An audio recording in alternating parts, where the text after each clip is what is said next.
Hi.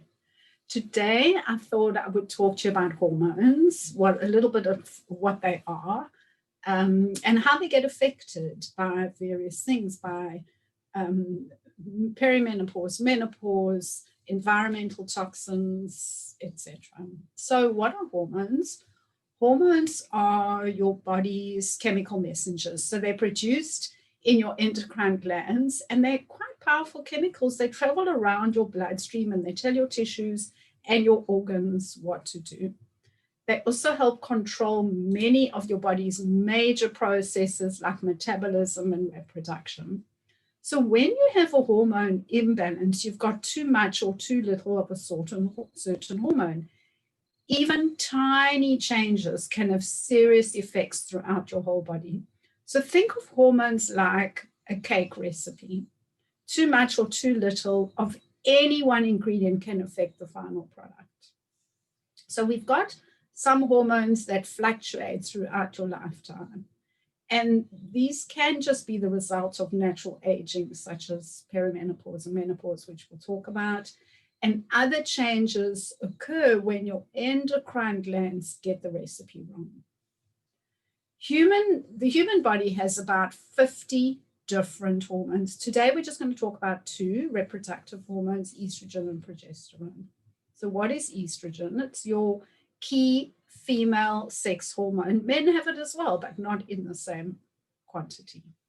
So everyone produces estrogen naturally in their adrenal glands and their stored fat tissue, as well as in the ovaries in men and the ovaries in women and the testes in men. So estrogen is important for our brain health, for our gut health, for bone making, for women's menstrual cycle. But what happens during menopause? The level of estrogen drops by about 90%. So you can imagine this will then lead to things like osteoporosis. It can lead to foggy brain. We'll talk more about the symptoms of perimenopause and menopause later. The other reproductive hormone I want to talk about is progesterone. It's a key female hormone for fertility, and it's only produced if an egg is released. It actually prepares your uterus for implantation. So because ovulation stops at menopause, your progesterone levels drop. Now, progesterone is important for sleeping, for brain health, for gut health, for thyroid function. So you can imagine during perimenopause, when your progesterone level is starting to drop, you're going to start having sleep issues, brain fog, forgetfulness, digestive issues. Let's look at two causes of hormonal imbalance. Okay, so the one we've touched on, perimenopause and menopause, and the other one is environmental toxins. What is perimenopause? Perimenopause is the transitional phase on the way to menopause. It can last between 1 and 10 years. Your progesterone levels decline and your estrogen levels can be high or low. So when your estrogen and your progesterone are not properly balanced, it can block the action of thyroid hormone. And that's why about 25% of women in perimenopause have low thyroid hormone. Let's look at some symptoms of perimenopause. There are about 39 symptoms. We're not going to talk about all of those. Some women only get a few. About 20% of women actually don't even experience symptoms, lucky women. So the main symptoms, hot flushes, night sweats. I'm sure most of you have experienced those.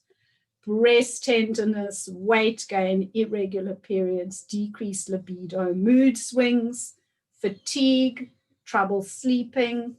Yay, so many symptoms we have to look forward to. Now, what is menopause? Menopause itself is once you haven't had a period for 12 months, at the end of the 12 months, you are in menopause. Your ovaries have run out of eggs and they have stopped producing estrogen and progesterone. So other areas of your body take over. And guess what? The fat cells around our tummies are one of the areas that take over production of estrogen. And that's why a lot of women in menopause get the muffin top. Lucky us. In the Western world, the average age of a woman to go through menopause is between 51 and 52 years. Now, the other major area that actually disrupts our hormones is something called environmental toxins. And I'm going to show you through a bit of an analogy how this affects our bodies. This here is our body. The water inside are the environmental toxins that we are exposed to on a daily basis. Now, when a baby is born, she has about 250 chemicals in her body already. As she gets older, she will use skin creams, cleansers. She uses makeup, perfume. Perhaps she doesn't eat organic fruit and vegetables, so she's getting all those pesticides. She may eat lots of sugar, junk food, processed food. She could even go on the birth control pill, dye her hair once a month, put on nail polish once a week. The average woman uses about 500 chemicals on her skin every day. And it only takes 26 seconds once it's on your skin to get absorbed into your bloodstream. So if you wouldn't eat it, don't put it on your skin. Now let's get back to our woman. She may have Botox injections or even get a breast implant. And that's when she gets sick. And she may say, oh, it was the Botox or it was the breast implant, but that was just the last straw. It wasn't just one thing in isolation. It all works together to build up over time. And then the jug will overflow. It's like a volcano, which then erupts. And you may ask, so what's the big deal about exposing your body to these toxic chemicals? These chemicals are called endocrine disruptors as they interfere with your hormones and can have many negative effects on your body, such as heart disease, diabetes, obesity, breast cancer, autism, anxiety, weight gain, chronic fatigue, endometriosis, infertility, autoimmune conditions, and more. So what can we do about it? Well, you can reduce your exposure to toxins.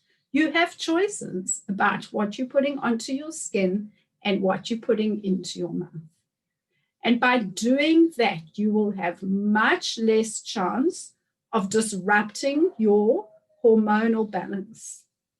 And you will free your body from all those negative health effects that I mentioned.